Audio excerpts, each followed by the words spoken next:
विष्णु पुराण की इस अद्भुत कथा के इस विश्लेषण में आपका स्वागत है। चलिए, बिना कोई समय गवाए सीधे आज के विषय पर आते हैं। आज हम जिस ब्रह्मांडीय नाटक पर बात करने वाले हैं ना, वो न्याय, कर्तव्य और कर्म के कुछ बहुत ही गहरे और दिलचस्प सवाल उठाता है। इस कथा सफर में हम समझेंगे कि देव और असुरों का ये टकराव कोई आम युद्ध नहीं था। ये धर्म, अहंकार और ईश्वरीय न्याय के बीच की एक बेहद उलझी हुई और जटिल कहानी है। सच कहूं तो इसे सुनकर हम सोचने पर मजबूर हो जाएंगे कि सही और गलत के बीच की वो लकीर असल में कितनी बारीक होती है। तो चलिए इस विषय में गहराई से उतरते हैं।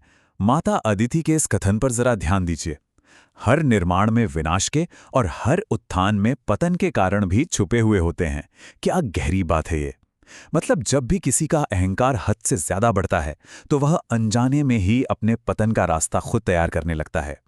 यह महज कोई पुरानी कहानी की बात नहीं है, बल्कि सत्ता के मनोविज्ञान और इंसानी फितरत का एक ऐसा कड़वा सच है जो आज भी उतना ही प्रासंगिक है। भाग 1, स्वर्ग का महासंकट, माता अदिति की गुहार। अब जरा हालात की गंभीरता को समझिए। स्वर्ग पर असुरों का पूरी तरह कब्जा हो चुका है और देवताओं को उनके ही घर से निकाल बाहर कर दिया गया है। इस भारी संकट के बीच देव माता अदिति का दुख बहुत ही जटिल है।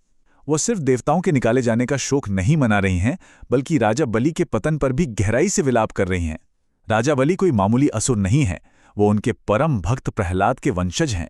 तो असल में ये सिर्फ एक सैन्य हार नहीं है, ये एक महान वंश के भीतर पनपे अहंकार और नैतिक पतन की बहुत बड़ी त्रासदी है, जहां बलि ने खुद अपने हाथों अपना पतन तय कर लिया। भाग 2, श्री हरि की नैतिक दुविधा, ईश्वरीय न्याय की सीमाएं। और ये बात इस स्थिति को बहुत ही शानदार तरीके से दर्शाती है कि अब इस संकट को सुलझाने का तनाव भगवान विष्णु तक पहुंच चुका है। यहाँ एक बहुत ही अचूक तर्क सामने आता है।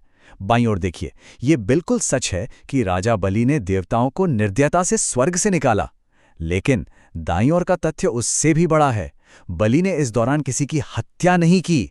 अब सोचिए, जब हत्या का कोई पाप हुआ ही नहीं तो बलि का वध कैसे किया जा सकता है।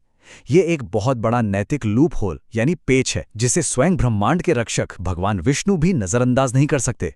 भगवान विष्णु का ये तर्क वास्तव में बहुत ही कमाल का है। वे कहते हैं, यदि इतने महान दानी का वध स्वयं मैं करूं तो देवताओं में और मुझ में अंतर ही क्या रह जाएगा। ये वाक्य बिल्कुल साफ कर देता है कि एक सच्ची ईश्वरीय न्याय व्यवस्था महज एक त्वरित जीत हासिल करने के लिए अपने ही बनाए नैतिक मानकों और नियमों को कभी नहीं तोड़ सकती। परमेश्वर भी अपने नियमों से बंधे हैं। न्याय का मतलब सिर्फ जीतना नहीं है, बल्कि सही रास्ते पर चलना है। भाग 3, वामन अवतार का जन्म, एक ब्रह्मांडीय समाधान। अब जब सीधी कार्रवाई मुमकिन नहीं होती, तब एक ब्रह्मांडीय समाधान निकलकर सामने आता है। जब भगवान विष्णु ये घोषणा करते हैं कि वे अहंकार को बुद्धि और विनम्रता से तोड़ने के लिए माता अदिति की कोख से वामन अवतार लेंगे, तो मानो पूरा ब्रह्मांड उत्सव में डूब जाता है। ये खबर सुनकर ऋषि कश्यप कृतज्ञता से इतने भर जाते हैं कि उनके पास शब्द ही नहीं बचते। सोचिए, स्वयं ब्रह्मा, शिव और सरस्वती जैसे सर्वोच्च देवता इस अत्यंत पवित्र अवसर की शोभा बढ़ाने पहुंचते हैं। भाग 4, मानव जीवन के दायित्व, पवित्र उपनयन संस्कार। अवतार के जन्म के बाद ये कहानी एक बहुत ही दार्शनिक और गहरे चरण में प्रवेश करती है। उपनयन ये महज कोई पुराना कर्मकांड नहीं है, इसे आप प्राचीन विश्व का सबसे बड़ा गाइड मान सकते हैं, व्यक्तिगत कर्तव्य और सामाजिक जिम्मेदारी को समझने के लिए।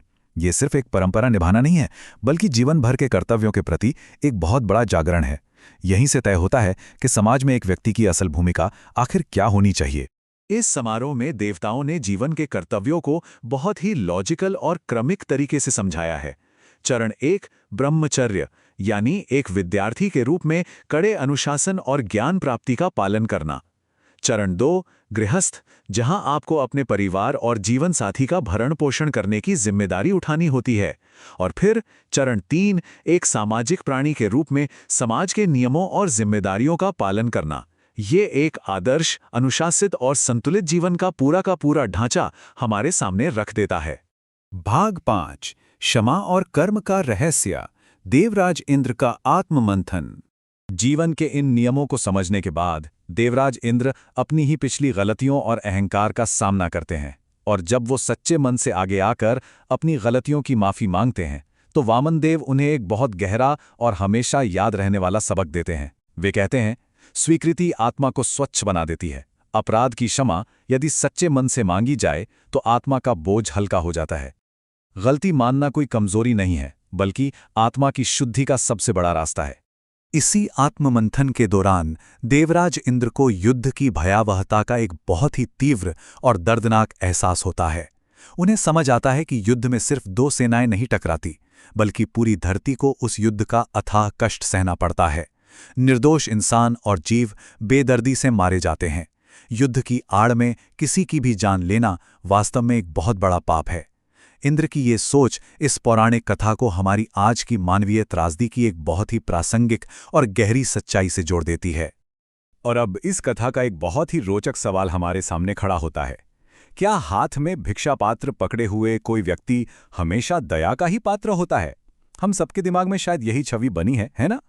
लेकिन जरा सोचिए, ब्रह्मांड का स्वामी आखिर अपने हाथों में भिक्षा पात्र क्यों चुनेगा?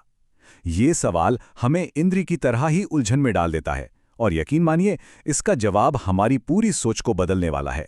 अब यहाँ इस स्लाइड में जो सबसे दिलचस्प बात सामने आती है वो है वामन देव द्वारा बताया गया भिक्षा मांगने के दो बिल्कुल अलग अलग पहलुओं के बीच का अंतर।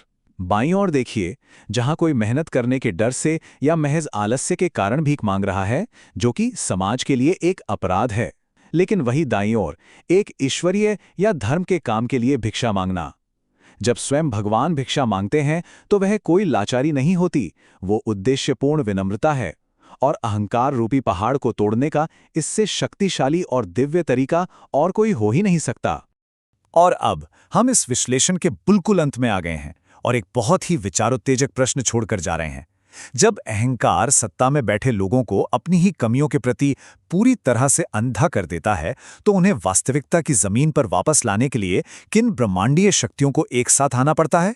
ये अद्भुत कथा हमें याद दिलाती है कि न्याय, कर्म और विनम्रता के नियम इस ब्रह्मांड में हमेशा काम करते हैं। कोई भी सत्ता इतनी बड़ी नहीं होती कि वो इन नियमों से बच सके। जरा सोचिएगा इस बारे में। ये शाश्वत शिक्षाएं हमें हमेशा अपने जीवन में संतुलन और धर्म बनाए रखने की प्रेरणा देती रहेंगी।